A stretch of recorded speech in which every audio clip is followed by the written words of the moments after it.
10 పచ్చగా బతికిన తెలంగాణలో చిచ్చు చెలరేగింది. వికాసం వెల్లివిరిసిన నేలపైన విధ్వంసం విలయతాండవం చేస్తున్నది. నమ్మకం నడయాడిన జాగల అపనమ్మకం ఆవరించింది.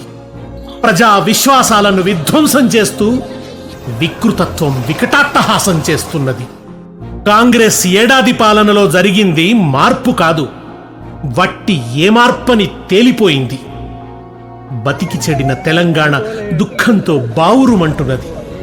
6 గ్యారంటీల భ్రమలు ఆరిపోయి తెలంగాణ బీరిపోయింది.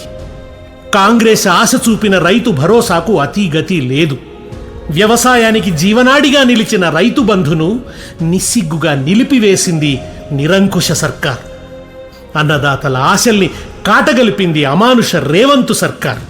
రుణమాఫీ చేస్తానని 101 దేవుళ్ల మీద ఒట్టేసి మరీ మాట తప్పిండు సీఎం రేవంత్.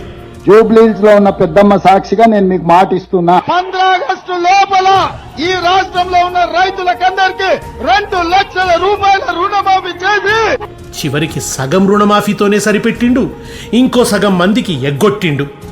పంటలకిస్తామన్న 500 బోనస్ పత్తా లేకుండా పోయింది. కనీస మద్దతు ధరకు కూడా దిక్కు లేకుండా పోయింది. ఈ కాంగ్రెస్ తెచ్చింది మంచి మార్పు కాదు, ఇది మమ్ములను ముంచే మార్పు మొర్రో అని జనం నెత్తి నోరు బాదుకుంటున్నారు.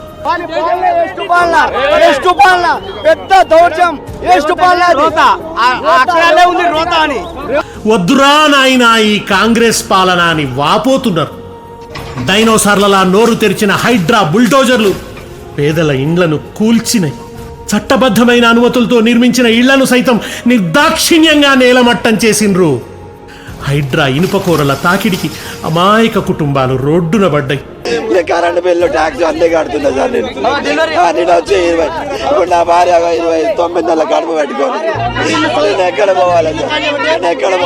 కూలిన ఇండ్ల శిథిలాల కింద వాళ్ళు కన్న కలలు కూడా చితికిపోయినాయి. పుస్తకాలైనా తీసుకునే అవకాశం ఇవ్వలేదనే పసిపిల్లల దుఃఖం చూసి ప్రతి గుండె పట్టన వగిలింది. ఒక్క సీఎం రేవంతుది తప్ప. హైదరాబాద్ బ్రాండ్ ఇమేజ్ను హైడ్రా రాహులా కబళిస్తున్నది. నాడు బీఆర్ఎస్ పాలనలో కళకళలాడిన రియల్ ఎస్టేట్ రంగం నేడు కాంగ్రెస్ పాలనలో కూలి కుదేలై కునారిల్లుతున్నది.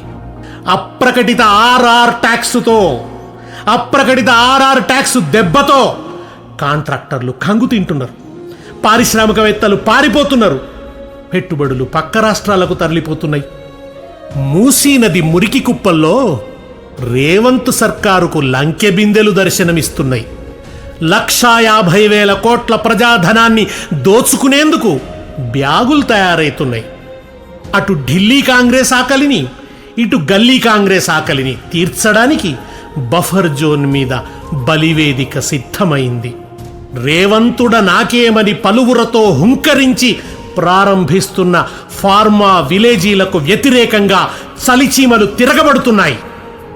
లగచర్ల, న్యాలకల్ రైతు బిడ్డల ప్రతిఘటనలు సోకాల్డ్ ప్రజాపాలన పునాదుల్లో ప్రకంపనలు రేపుతున్నాయి. కొడంగల్ రేపిన దంగల్ దెబ్బకు దస్కుదిన్నడు ముఖ్యమంత్రి. తోకతొక్కిన త్రాచులా బుసకొడుతున్నాడు. ఇంకేముంది, ఇందిరమ్మ రాజ్యం ఎమర్జెన్సీ పోలీసు రాజ్యమై లగచర్ల మీద పడగ విప్పింది.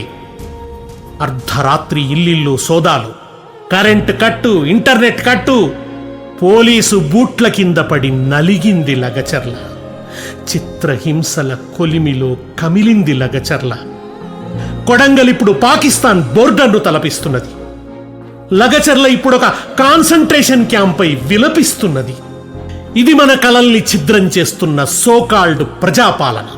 అవును, ఇది మన కలల్ని ఛిద్రం చేస్తున్న సోకాల్డ్ ప్రజాపాలన.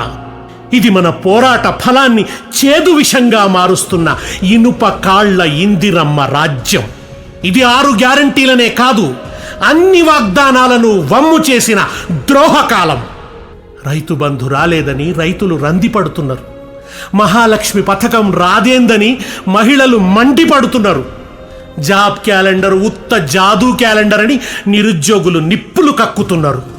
స్కాలర్షిప్పులు రాక, ఫీజు రియంబర్స్మెంట్ లేక విద్యార్థులు విసుక్కుంటున్నారు. ముందు జాగ్రత్తగా అట్లాంటి ఇష్యూస్ జరగవద్దు అని చెప్పేసి ఒక ఫేక్ జాబ్ క్యాలెండర్ రిలీజ్ చేసి ఇవాళ నిరుద్యోగులు తప్పుదో పట్టించే ప్రయత్నం చేస్తారు. పిఆర్సీ ఊసేలేక ఉద్యోగులు ఉసూరు అంటున్నారు. పింఛను పెంచేది లేదా బిడ్డ అని నిస్సహాయులు నిట్టూరుస్తున్నారు. ఎందుకు ఓటేస్తిమిరా నాయనా అని గుండెలు బాదుకుంటున్నారు. ఏడాది పాలనకే జనం పాలకుల మీద 7 దోసిళ్ల మన్నెత్తిపోస్తున్నారు. నేడు సబ్బండ వర్ణాల ధర్మాగ్రహంతో దద్దరిల్లుతున్నది తెలంగాణ. సబ్బండ వర్ణాల ధర్మాగ్రహంతో దద్దరిల్లుతున్నది తెలంగాణ. ఏడాది పాలన చూస్తే ఏమున్నది గర్వకారణం? ఏడాది పాలన చూస్తే ఏమున్నది గర్వకారణం? కాంగ్రెస్ పాలన సమస్తం ప్రజాపీడన పరాయణత్వం. కాంగ్రెస్ పాలన సమస్తం ప్రజాపీడన పరాయణత్వం.